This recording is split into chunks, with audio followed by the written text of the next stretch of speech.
पालन, पोषण, लालन, प्रीणन, 4 काम करने लगे। पालन का अर्थ है दूसरे जीवों से जो रक्षा करना, बचाना, सिंह से, बाघ से, भेड़िया से, कुत्ता से, सियार से बचाना। जो राजर्षि भरत इसी चिंता में रहने लगे, हमेशा अनुध्यान करते थे, किसी जीव से बचाना है इसको। और पोषण, पोषण का अर्थ है पुष्ट करना, उसको खिलाना पिलाना।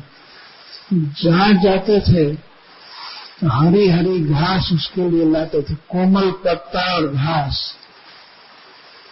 वो बच्चा नवजात था ना, इसलिए वो कठिन घास नहीं खा सकता था, तो कोमल घास और हरा पत्ता उसको जुटाते रहते थे। और प्रीणन, प्रीणन का अर्थ है उसको प्रसन्न करते थे, खुजलाते थे, सहलाते थे।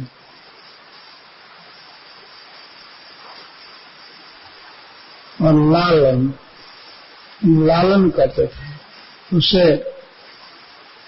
उत्तोलन करते थे हाथ में लेकर, कभी गोद में रखते थे और कभी कभी प्रेमवश चुंबन कर लेते थे।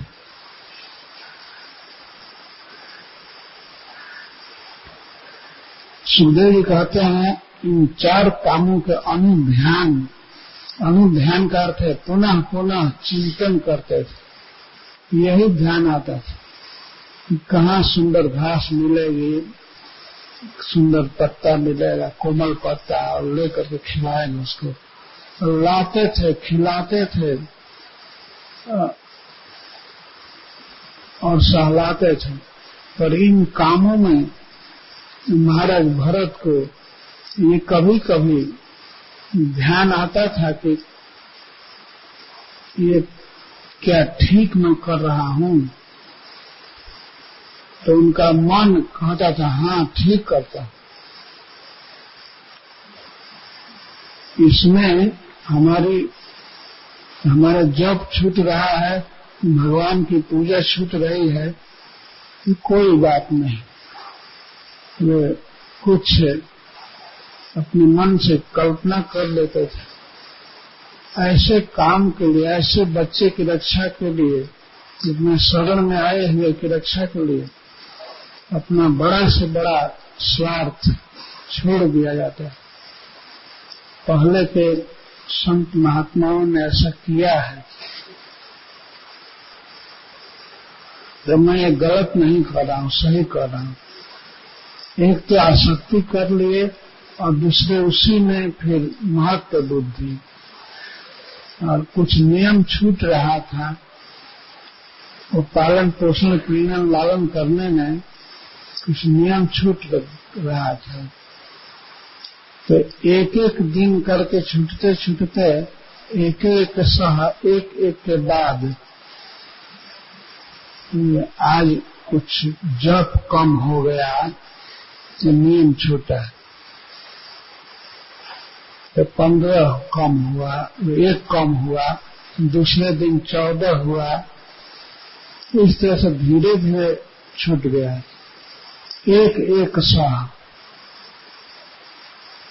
एक के बाद दूसरा, दूसरे बाद तीसरा, इस तरह से नियम छूटा। छूटते छूटते अब उसको सहलाने में, उसके पालन में आसक्त थे, तो स्नान छूटा और यम भी छूट गया। यम का अर्थ है नो, जो काम नहीं करना चाहिए, जैसे अहिंसा, हिंसा नहीं करना, लेकिन हिंसा भी करने लगे। जाते थे घास उखाड़ते थे, कोमल कोमल घास और कोमल कोमल पत्ता, हरा पत्ता तोड़ लेते थे ये हिंसा करने लगे। राजर्षि भरत के लिए यह हिंसा थी। किसी वनवासी वानप्रस्थ थे, आश्रम में रहने वाले या संन्यास आश्रम में रहने वाले व्यक्ति के लिए यह निषेध है। यह कहा गया है कि उसे कभी हरी टहनी, वृक्ष की टहनी जो हरी हो या पत्ता हरा हो तो नहीं तोड़ना चाहिए, और हरा घास, सूखा घास खा लेना चाहिए, और सूखा पत्ता अपने आप जो वृक्ष से टूटता है वही पत्ता खाना चाहिए। हाँ, ये हरी सब्जी नहीं खाना चाहिए, हरा पत्ता। ऐसा शास्त्र में निर्देश है। लेकिन राजर्षि भरत का अहिंसा भी छूट गया, हिंसा करने लगे।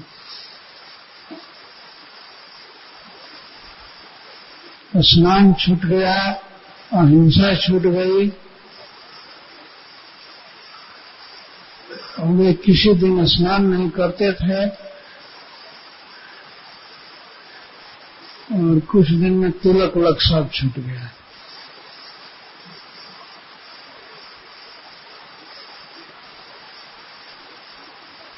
धीरे धीरे छूट रहा था।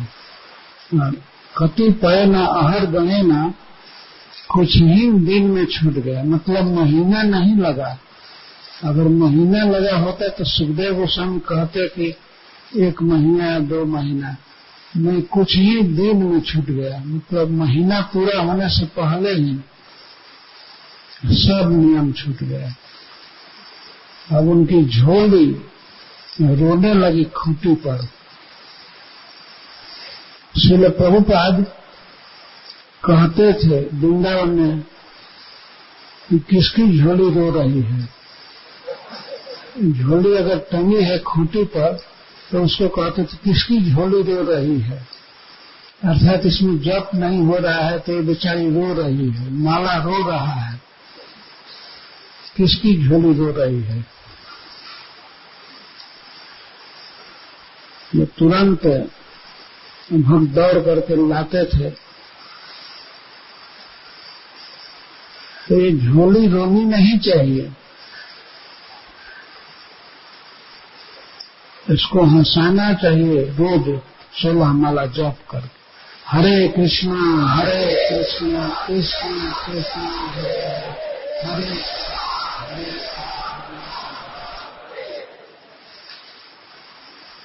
तो राजर्षि भरत की झोली रोने लगी, माला छूते नहीं थे। अब हरिण को छुए कि माला को छुए, होते तो सब पुरुष परिचर्या गया, भगवान की पूजा करना, मानसिक पूजा तक सब छूट गई, भगवान की आरती वगैरह सब छूट गई। क्योंकि हमेशा अनुध्यान, बारंबार उसी का स्मरण करते थे, हरिण का। अनुध्यानम का अर्थ है आसक्ति। जहां मनुष्य की चित्तवृत्ति जाए, मन जाए, तो वहीं उसकी आसक्ति होती है। हरिण का अनुचिंतन हो रहा था बारंबार केवल उसी का, इसलिए भगवान की भक्ति छूट गई। और भक्ति छूटने पर भी ये भावना हो रही थी मैं ठीक हूँ। बड़े बड़े लोगों ने ऐसा किया है, अबे हम आसक्त हुए तो क्या हुए, ये आसक्ति ठीक है। इतिहास कहता है न, जैसे दधीची मुनि थे, उन्होंने देवताओं की रक्षा के लिए अपनी अस्थि का दान कर दिया।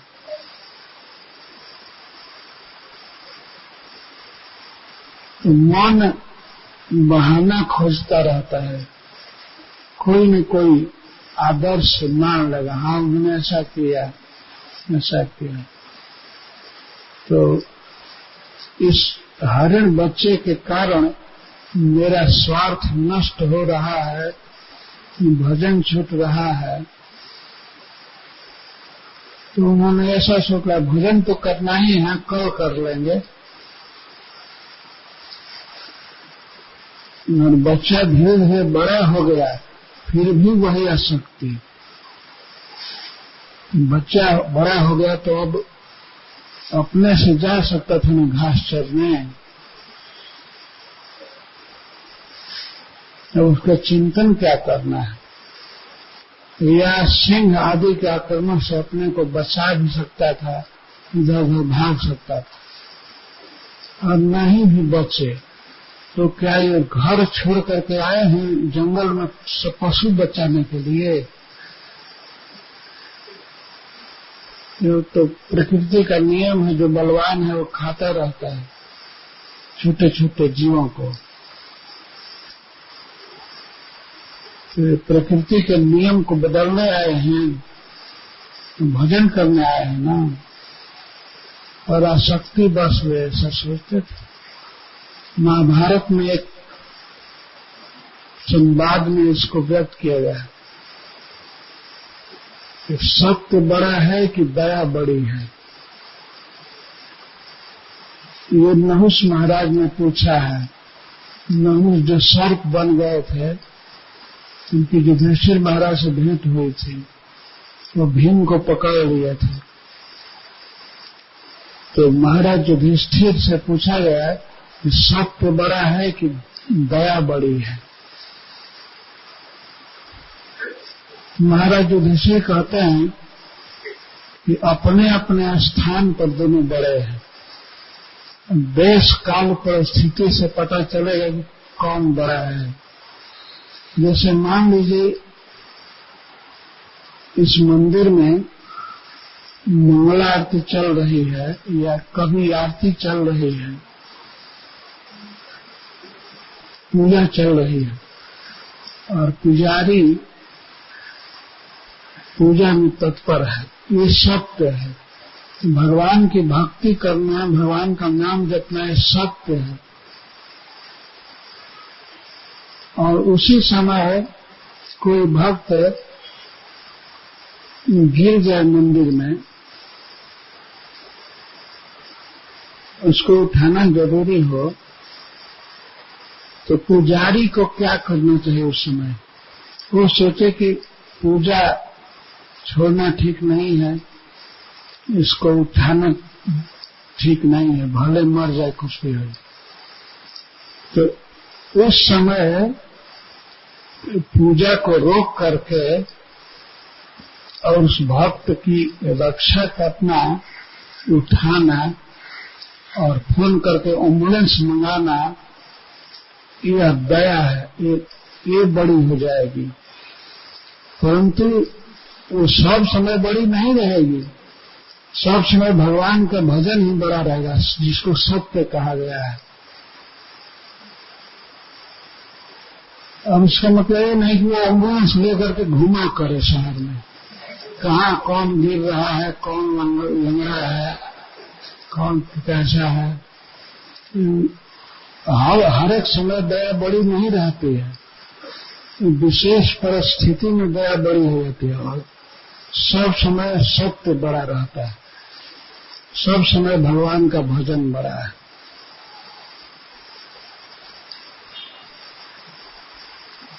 महाराज युधिष्ठिर ने ये बात कहा है, तो बच्चे को बचाए, ठीक है, वो धर्म था, लेकिन इस तरह से आसक्त होना उसमें, उसी का चिंतन रात दिन करना, ये अच्छा नहीं था। इसके चलते वे हरिण के वियोग में मर गए और उनको हरिण होना पड़ा।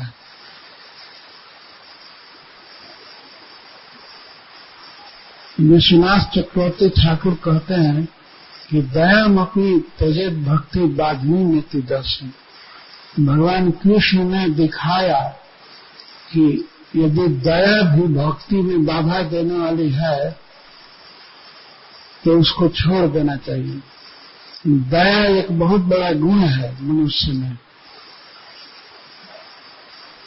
लेकिन दया भी त्यागने योग्य है। कब? जब भक्ति में बाधक हो, जब हमारा जप करने में, पूजा करने में दया बाधक हो जाए तो त्यागने योग्य है।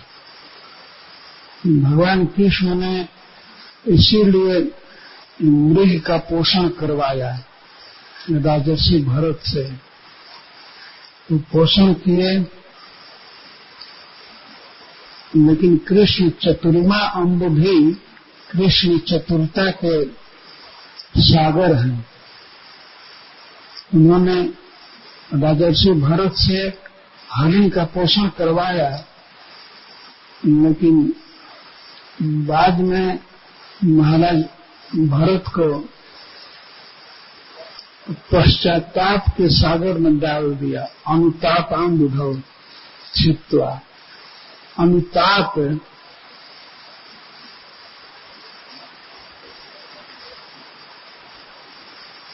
ये ग्लानि, अनुताप, पश्चाताप के सागर में डाले उनको, और अंत में अपने प्रेम के सागर में।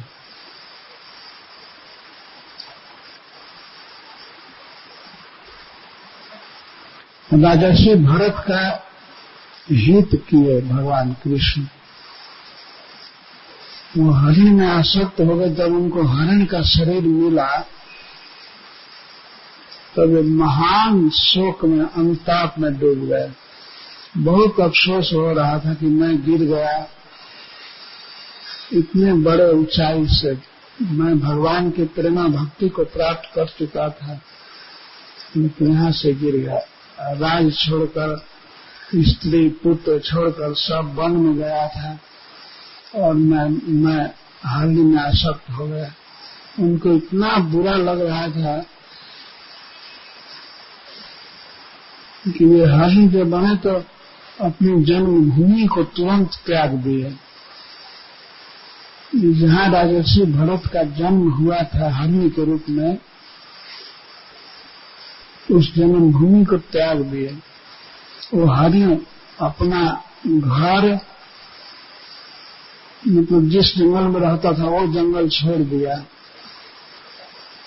अपने माता पिता को छोड़ दिया, अपने साथी संगाती सबको छोड़ दिया, और अकेले वो हरिण चल करके कालंजर से फिर हिमालय में आ गया, फिर गंडकी नदी के तट पर आ गया, क्योंकि वहीं उसी स्थान पर उसने भक्ति किया था।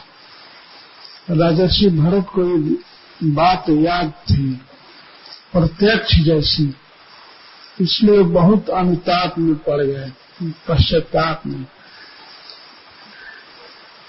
और जब उन्हें ब्राह्मण का शरीर मिला, जब भरत हुए, तो उसमें इतने सावधान थे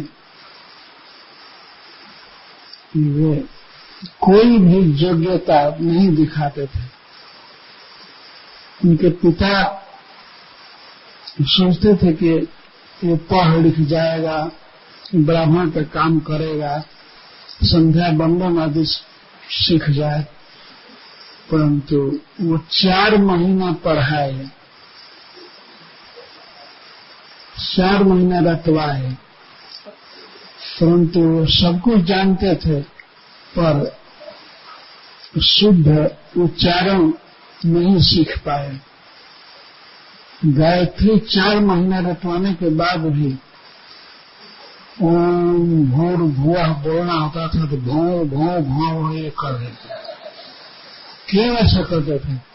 मैं यदि योग्य बन जाऊंगा तो फिर संसार में फंस जाऊंगा, यहाँ पूजा कराओ, यहाँ दक्षिणा लो, ये करो ये करो। तो उस बार तो हरिण में फंस गया, हरिण के बच्चे में। अब हरिणैनी के फेर में पड़ जाऊंगा, पता नहीं क्या होगा। इसीलिए कोई भी काम ठीक से नहीं करते थे, अपने को अयोग्य शब्द करते थे, गूंगे की तरह रहते थे, बहरे की तरह। कोई बहुत जोर से बुलाता था, नहीं सुनते थे। सुनने की शक्ति थी, लेकिन दिखाते थे कि मैं बहरा हूं, गूंगा हूं, और अंधे की तरह अंधा हूं। इंद्रियों में शक्ति होते हुए भी देखने सुनने आदि सबकी ठीक से नहीं सुनते थे। हमारे यहाँ एक कहावत है, कहते हैं लोग कि नीक गीत गाय में दरबार धक जाए। पहले जमाने में कोई बहुत अच्छा गीत गाता था तो उसे राजा के यहाँ से बुलावा आता था कि आना है दरबार में और तुमको राजा को गीत सुनाना है। तो कभी कभी ऐसे गीत सुनाना पड़ता था, गीत सुनाने के बाद कुछ मिलता नहीं था, केवल परेशानी होती थी। एक व्यक्ति ने सोचा कि मैं ठीक से गाऊंगा ही नहीं तो फिर हमको नहीं धर करके दरबार में ले जाएंगे। तो नीक गीत गाय न दरबार धक जाए। नीक गीत, नीक बने अच्छा, मैं अच्छा गीत गाऊंगा न दरबार पकड़ करके जाऊंगा। राजर्षि भरत जब भरत जी के रूप में सोचते थे कोई ऐसा काम नहीं होगा जिससे ऐसा साबित हो कि अब यह विवाह के हो योग्य हो गया, इसका विवाह कर देना चाहिए। ये ऐसे बेढंगा रहते थे कि कोई विवाह के लिए आए भी तो देख करके भाग जाए कि ऐसे नालायक के साथ क्या हम अपनी लड़की को दान करेंगे। तो ऐसे करते थे। जो देखता ही नहीं, सुनता ही नहीं, बोलता ही नहीं, उसके साथ क्या कोई संबंध करेगा? कौन उसको जाप देगा? कौन नौकरी पर रखेगा? तो पिताजी तो मर गए ऐसे ही, और इनकी जो माँ थी वो पिता के साथ सती हो गई। और इनकी 2 माताएं थी। तो ये 9 भाई थे। तो सौतेले भाइयों ने अब इनको सोचा कि कुछ पढ़ा लिखा दें, लेकिन जब पिताजी हार गए तो ये क्या करेंगे? वो भी पढ़ाने का प्रयास किए, पढ़ा नहीं पाए।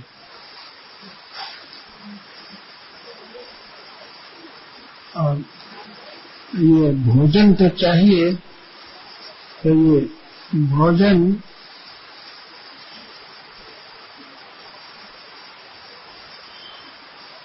भोजन के लिए आकांक्षा करते थे। भगवान ने कहा है भागवत में, आहार अर्थम सुनी है, तब भोजन के लिए सन्यासी को भी चेष्टा करनी चाहिए। 7 घरों में भिक्षा मांग करके और भोजन करे। भोजन के लिए शरीर चलाना जरूरी है। तो भोजन कहीं कहीं कोई दे देता था, जो अमृत की तरह खा लेते थे, बहुत अच्छा से। कभी कभी लोग इनसे काम कराते थे गांव में, कहते चलो हमारे यहाँ एक काम है, ये चले जाते थे। तो जब भाइयों ने देखा कि ये दूसरे का काम कर रहा है तो अपने घर काम कराना ठीक है।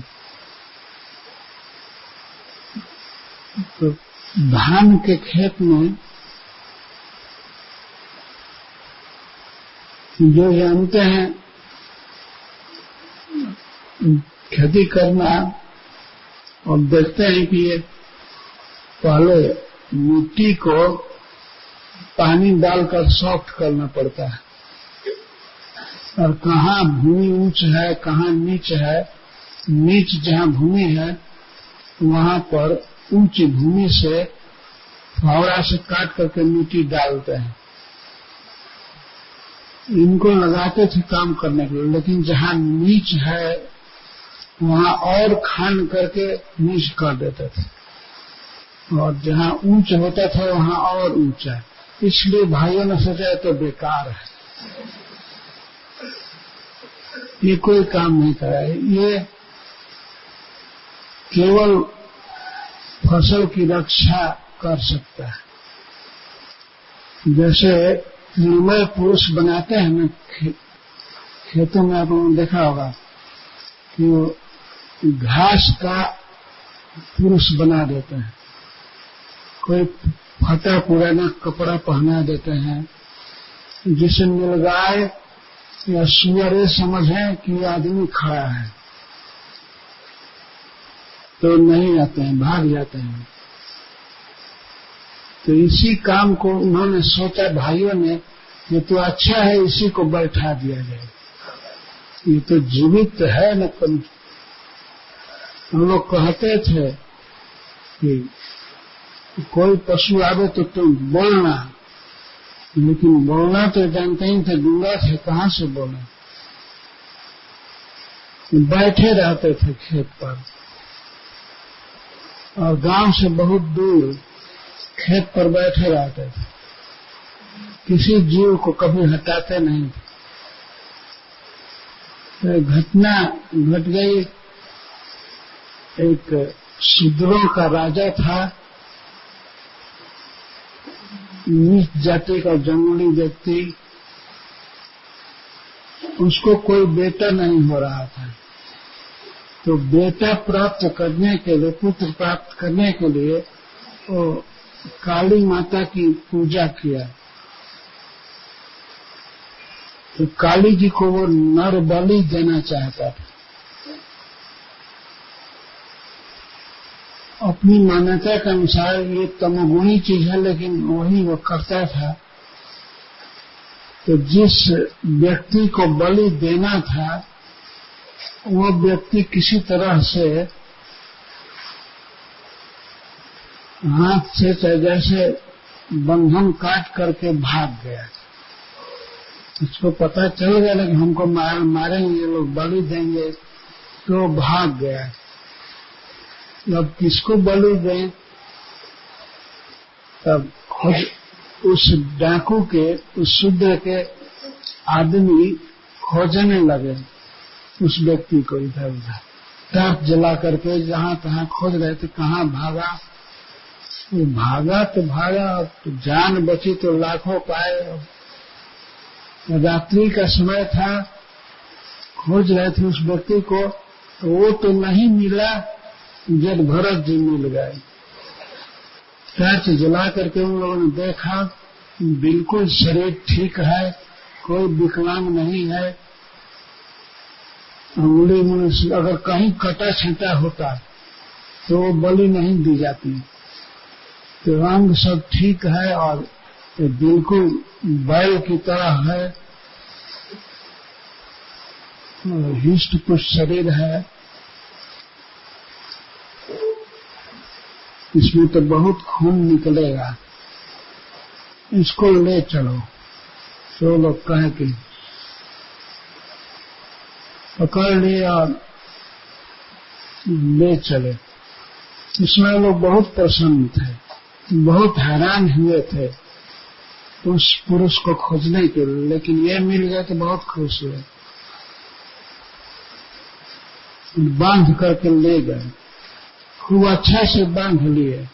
उससे भय था कि ये भाग जाएगा, बलवान है, बंधन तोड़ करके भाग जाएगा। वो भाग गया, पहले आदमी जो मिला था। तो ये तो निश्चित भाग सकता है,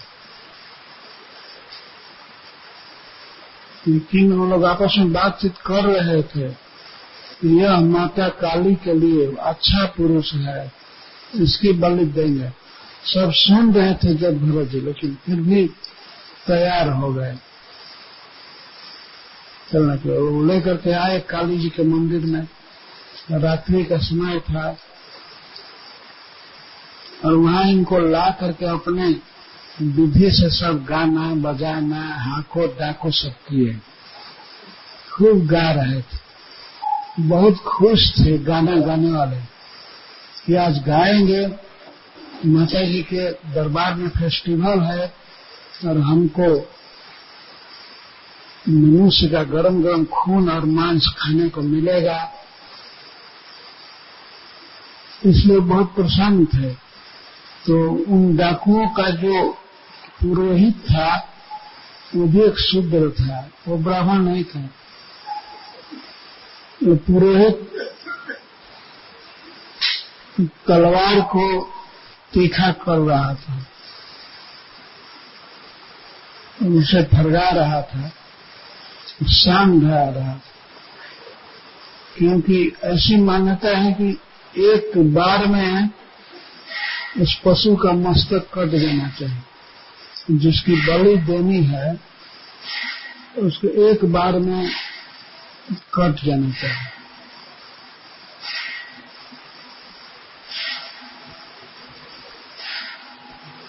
इस तरह से मनुष्य की हत्या करना बहुत बड़ा पाप है, लेकिन अतिशय नीच समाज में ये चलता था। तो सोचते थे एक बार में यदि मस्तक कट जाएगा तो ठीक नहीं है, ये ठीक है, एक बार में कट जाना चाहिए। इसके लिए तलवार को और तीखा कर रहा था। और जदभरत जी को काली जी के सामने किया गया। उनको सब मालूम है कि ये हमारी जान मारेंगे, लेकिन उनके शरीर में तो आसक्ति थी ही नहीं।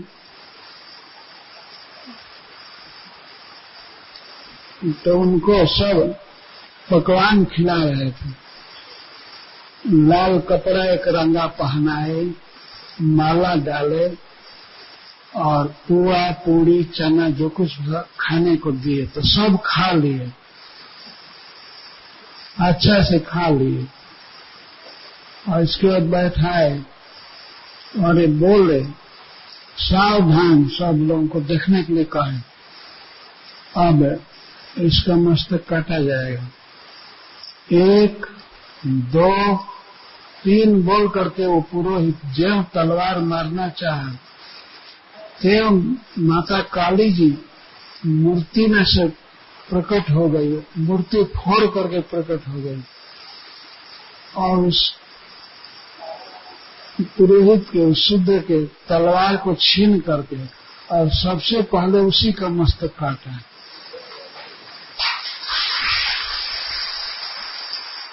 और वहां जितने लोग उस हाल में बैठे थे और माता भद्रकाली बहुत विकट रूप हो गई, क्रोध से तलतला गई और सबको भंसभर काटने लगी, सबका मस्तक काटने लगी। तो उनकी सखियां प्रकट हुई और वे सब सिरों से गेंदा खेलने लगी और फुटबॉल मचा, सिर का फुटबॉल, और गरम गरम रक्त निकल रहा था, उसी को रोक रोक करके माता काली पी रही थी।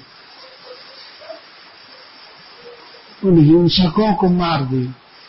इसे सिद्ध है कि देखिए भगवान कृष्ण का भक्त बच गया और जिनका भक्त वे लोग थे उस काली जी ने अपने भक्तों को मारकर खत्म कर दिया। इसे शिक्षा मिलती है कि हम यदि भगवान के भक्त हैं तो देवी देवता हमारी रक्षा करते हैं।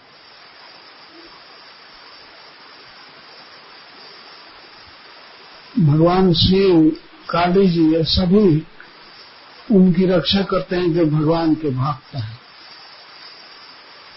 और अपने भक्तों को, अपने पुजारियों को तो काट कर फेंक दिया।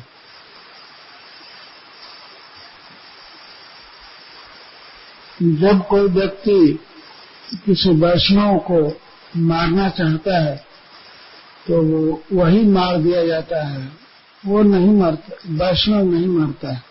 भगवान का भक्त, इन्होंने प्रार्थना भी नहीं किया, भगवान कृष्ण से प्रार्थना नहीं किया कि हमें बचाइए, और न काली जी से कहा, परंतु भगवान सब जगह रक्षा करते हैं।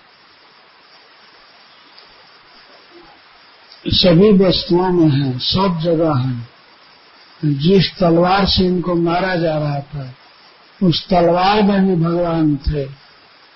उन्होंने उस डाकू के सरदार को पहले मार दिया, अपने भक्त को बचा लिया।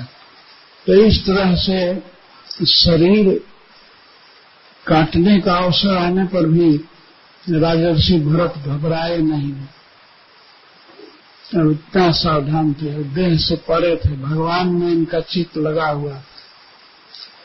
तो बहुत अफसोस में पहले पड़े कि हाय मेरी भक्ति छूट गई, मेरा जप छूट गया, अब इस हरि के देह में मैं क्या कर सकता हूं। तो भगवान ने उनको अनुताप में डाला और इसके बाद अपने प्रेम के समुद्र में। इसलिए सीखने की बात है कि दया भी भक्ति में बाधिका है, तो उसे नहीं करना चाहिए।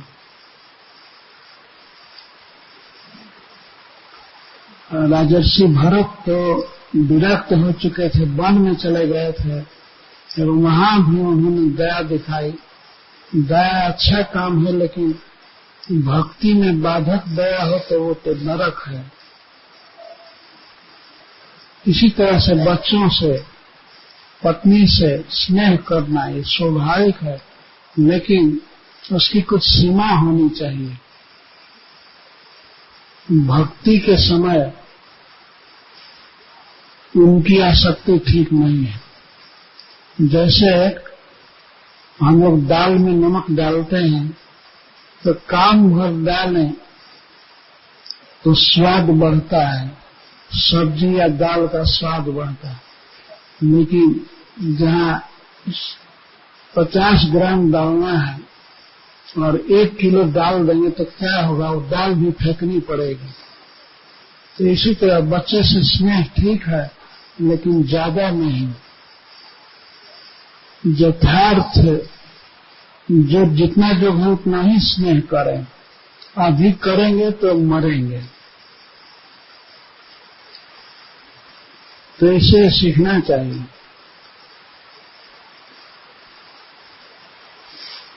और विशेष करके जो ब्रह्मचारी हैं, सन्यासी हैं, उनको तो बिल्कुल आसक्त नहीं होनी चाहिए। गृहस्थों के लिए थोड़ी सी छूट है, पर भक्ति में कंप्रोमाइज नहीं करना चाहिए। भक्ति के समय, आरती के समय आरती ही करनी है। पाठ करते समय बच्चे दूर रहें। जप करते समय मोबाइल शत्रु है। जप कर रहे हैं तो मोबाइल को पास में नहीं रखना चाहिए, नहीं तो जप में बाधक होगा। वो कुछ उठा करके हाय हुई करेंगे तो ये ठीक नहीं है। तो हम लोगों को इस इतिहास से यह शिक्षा लेनी चाहिए और सावधान होना चाहिए। अपनी भक्ति के जो भी नियम हैं, मंगला आरती से लेकर के स्वयं पर्यंत जो भी भक्ति के अंग हैं, उस अंग में बाधा नहीं होनी चाहिए। ये शिक्षा मिलती है। हरे कृष्ण।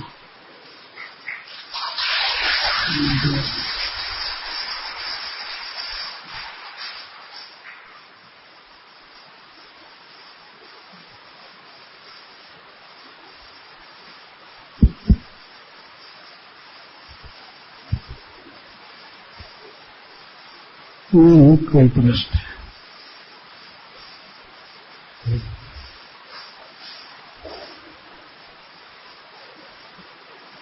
हरे कृष्ण। महाराज, मोहम्मद गजनी सोमनाथ मंदिर पे चढ़ाई किया और पुजारियों को सबको काट डाला, मार डाला। वो तो इसलिए कि वो दया के पात्र नहीं थे। और तो किसके ऊपर अनुग्रह किया महाराज उन्होंने? क्या प्रश्न है? शंकर भगवान ने किस पे अनुग्रह किया? जब सोमनाथ मंदिर में तो मोहम्मद गजनी ने चढ़ाई किया तो उस समय पुजारियों को सबको मार डाला और शिव भगवान खुद भी उनके मलेच्छों के साथ में चले गए अपने। तो वो किस पे अनुग्रह हुआ उसमें? क्या पूछ रहे हैं?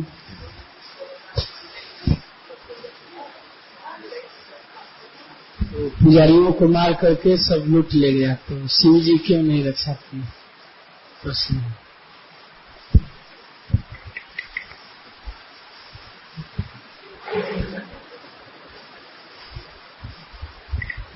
ये कथा सुनते समय ये सब कहाँ से आते थे? ये सब प्रश्न पहले से जमा रखते हैं क्या? नहीं, ये आप ऐसे प्रश्न जो बाद में वक्ता आएगा उससे पूछ लीजिएगा। हमारी तबीयत ठीक नहीं है, हम ये सब उत्तर नहीं दे सकते हैं। इस कथा में जो प्रश्न बनता है वही प्रश्न करना चाहिए। प्रश्न स्टोर से निकाल करके नहीं पूछना चाहिए।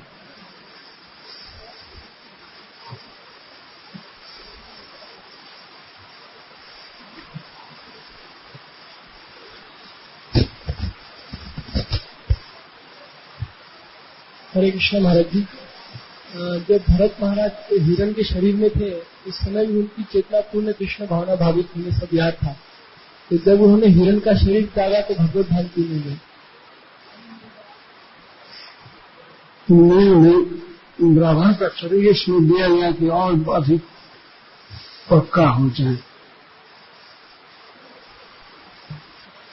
कृष्ण भावना कभी पूरी नहीं होती है, इसमें हमेशा कमी रहती है। भगवान चैतन्य महाप्रभु कहते थे कि मुझमें कृष्ण के प्रति प्रेम नहीं है, मैं तो रोता हूं ये दिखाने के लिए कि मैं कृष्ण का भक्त हूं, लोग मुझे समझे कि ये कृष्ण का भक्त है। तो ये प्रशंसा लेने के लिए मैं रोता है।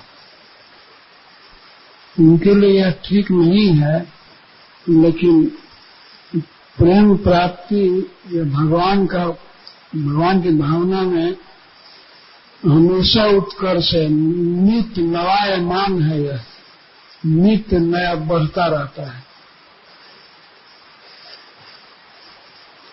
तो ये तो स्वाभाविक है ना कि हरिण के शरीर में कृष्ण भावना में अभी कमी थी। तो जैसे वे सोचते थे भक्ति करना उस तरह से कर नहीं पाए, ये पूर्ण कृष्ण भावना भावित थे। हरिण के शरीर में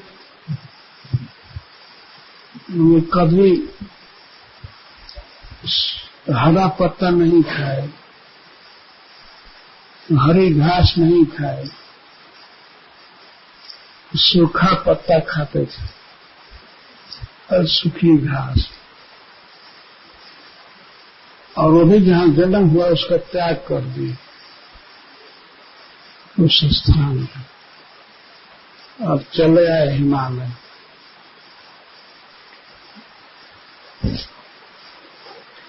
भगवान गीता में कहते हैं अनेक जन्म संसिद्धा ततो जाति पराम गति। कई जन्म तक भक्ति करने पर व्यक्ति सिद्ध होता है।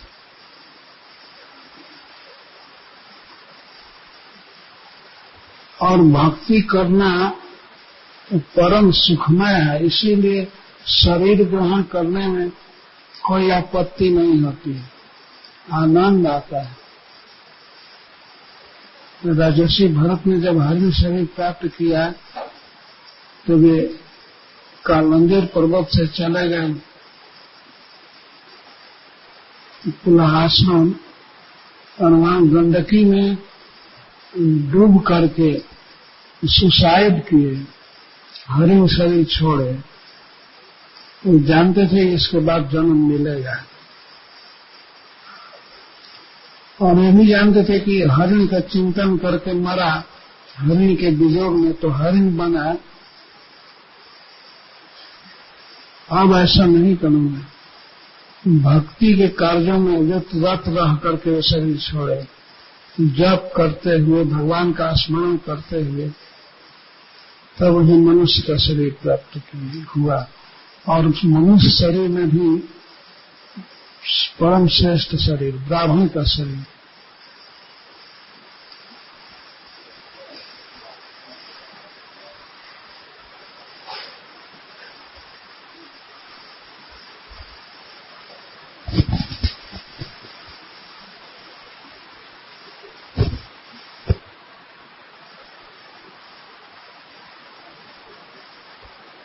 हरे विष्णु महाराज, बंदो प्रणाम।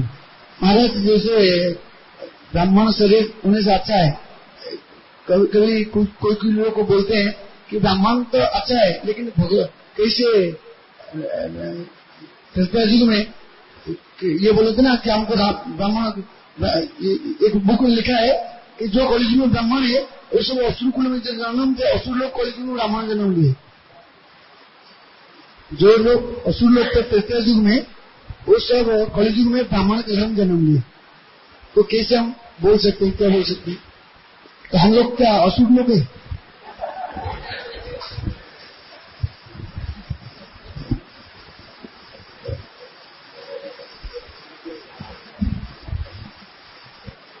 नहीं, उसका भाव लेना चाहिए।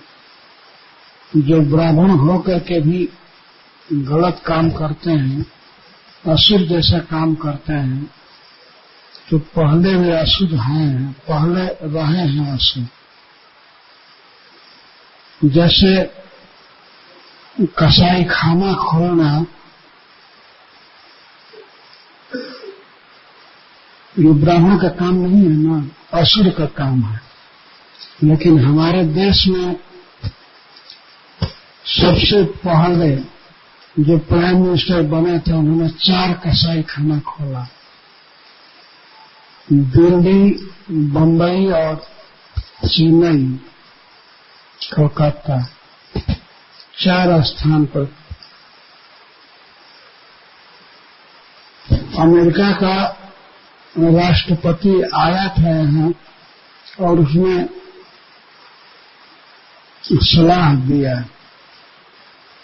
कि आपके देश में बहुत पशु हैं, तो कुछ पशु बेकार हैं, बूढ़े हैं, चाहे जैसे तैसे, तो खाते तो हैं ही, तो जो बेकार पशु हैं उनको मार दीजिए, तो उनका भोजन बचेगा, तो अच्छे पशु खाएंगे। तो जो अच्छे पशु हैं उनके लिए भोजन बचेगा, खाएंगे, और उनको मार करके इनका चाम बेचिए, चमड़ा बेचिए, तो बहुत उसकी खपत होगी विदेशों में। तो ये अच्छा सुझाव हुआ, एकदम अच्छे का सुझाव था। एक असुर का सुझाव था और दूसरे असुर ने, इंडियन असुर ने ग्रहण किया। उसने ग्रहण किया और कसाई खाना खोला। तो भारत को एक साधु ने कहा था कि यह सबसे बड़ा चमार है, चाम का बिजनेस करता है। कानपुर में ऐसे बहुत फैक्ट्रियां हैं जहां से चाम का निर्यात होता है, चाम के बने हुए सामान। और यहां तक कि आजकल आप लोग सुने होंगे, चाम का कुर्ता भी पहनते, जैकेट, जाड़ा में चाम का जूता पहनता है, चाम का जैकेट और चाम का टोपी, और पेट में पशु का मांस है। इस तरह से ये बड़े बड़े पदों पर स्थित होकर के ब्राह्मणों ने इस काम किया है, तो इसलिए श्रील प्रभुपाद जी कहा करते थे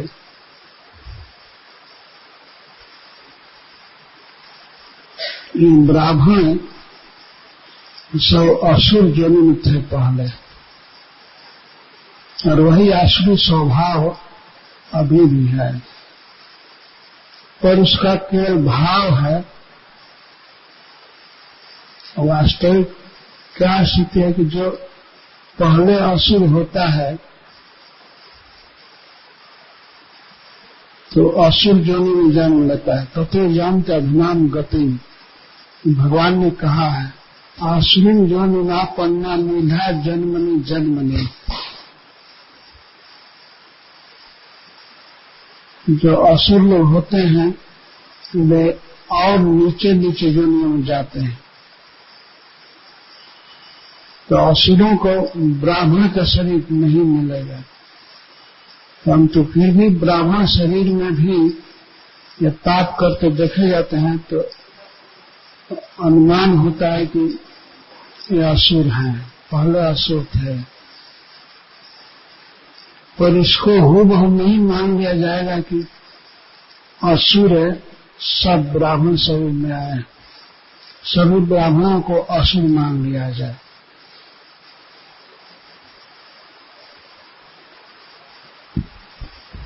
हरे कृष्ण।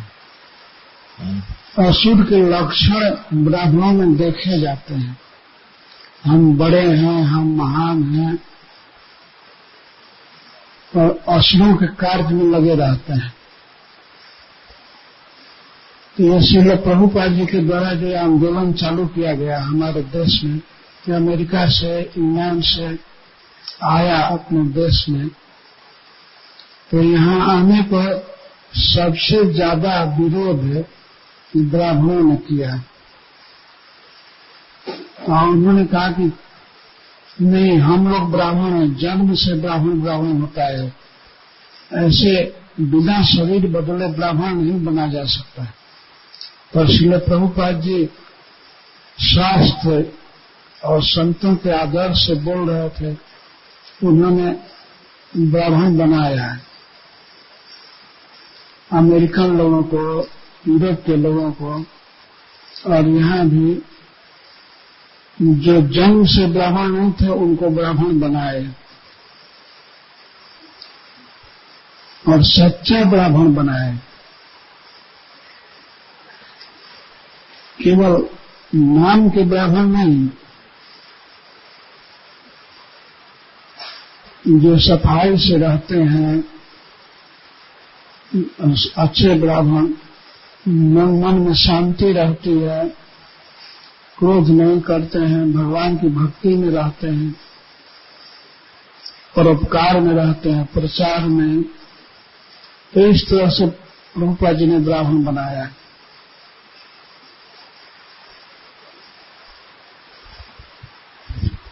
तो 1970 में प्रभुपाद जी के भक्त जब आए भारत में, तो सब जगह से ब्राह्मणों ने विरोध किया कि नहीं। एक तो बात है कि वो लोग कहे कि संन्यास केवल ब्राह्मणों को दिया जा सकता है, और ब्राह्मण जन्म से ही होते हैं। और प्रभुपाद जी कहते थे नहीं, कर्म से ब्राह्मण होते हैं। कर्म और प्रकृति के गुण के अनुसार जो सत्वगुण में है वे ब्राह्मण है। तो श्रील प्रभुपाद जी का भी विरोध किया ब्राह्मणों ने, इसीलिए लक्षण मिलता है कि असुर हैं।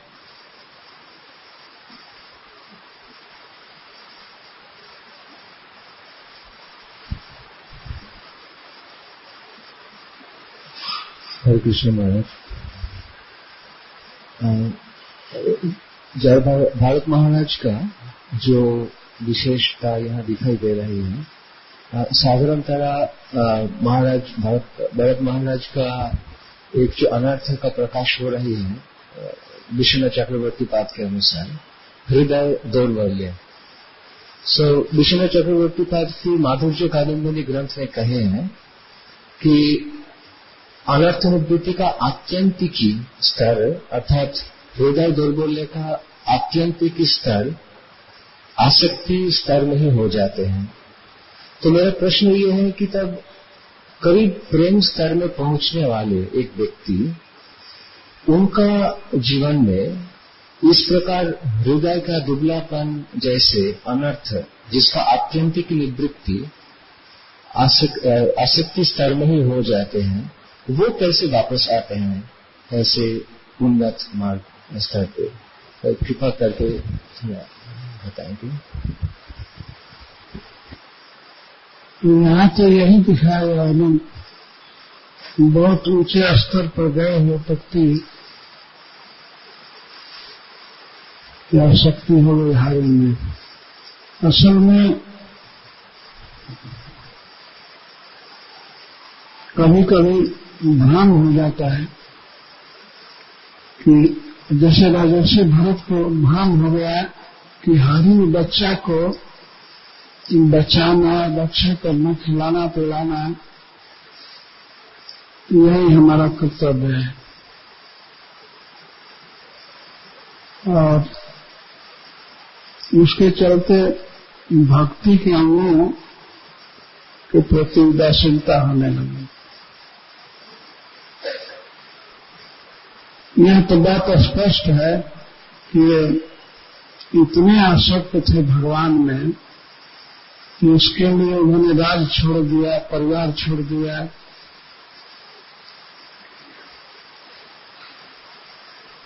और भगवान की पूजा करते थे वन में कंद मूल फल आदि से, तो उनके आंखों में हमेशा आंसू रहता था, रोमांच शरीर में, वाणी गदगद रहती थी।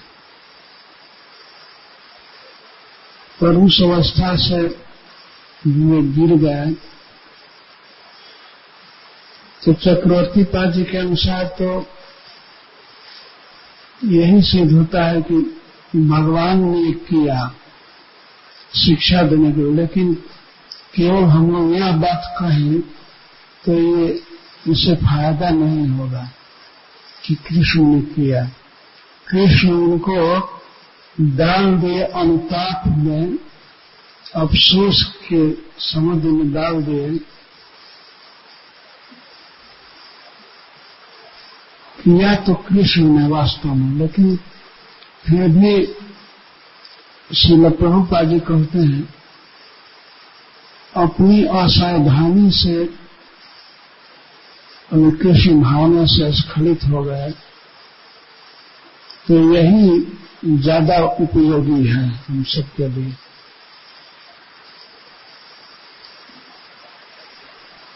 हमें प्रत्येक क्षण सावधान रह करके कृष्ण भावना की रक्षा करनी है।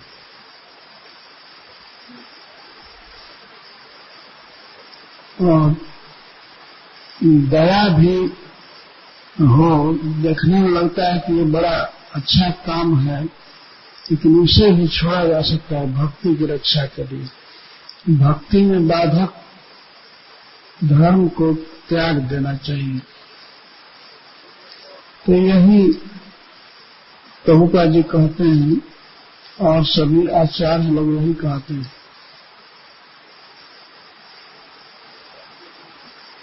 तो भगवान अपने बड़े भक्त को ही गिरा करके दिखाते हैं ना, अन्य भक्तों को सावधान करने के लिए। जैसे हम लोग इसको पढ़ते हैं तो इससे सावधानी आती है ना कि सावधान होना चाहिए। तो भगवान का क्या अभिप्राय है इसको समझना बड़ा कठिन है, लेकिन यही है कि जो कुछ घटना हुई राजर्षि भरत के जीवन में ये कृष्ण की इच्छा से हुई। हरे कृष्ण।